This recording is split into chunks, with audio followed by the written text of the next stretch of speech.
5 বার phone করার পরও তুমি জরুরি ওয়াদাটা দিতে পারো না। অথচ আমার স্ত্রী অসুস্থ হয়েছে, 5 জায়গায় ফোন করে 2 লাখ টাকা খরচ করে ফেলেছি 2 রাতে।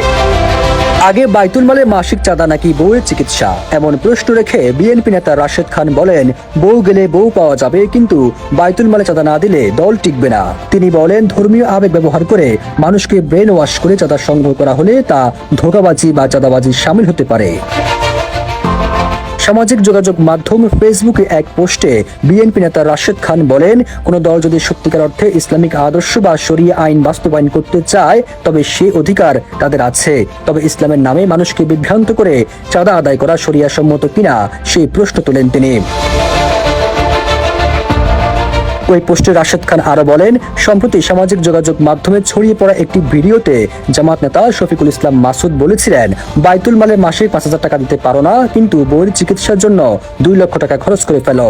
এখন জামাত শিবির যদি দল চালানোর জন্য কোন হাদিসের রেফারেন্স দিয়ে অনুদান বা চাঁদা সংগ্রহ করে, সেটা ইসলামের সাথে কপটতা ছাড়া আর কিছু না।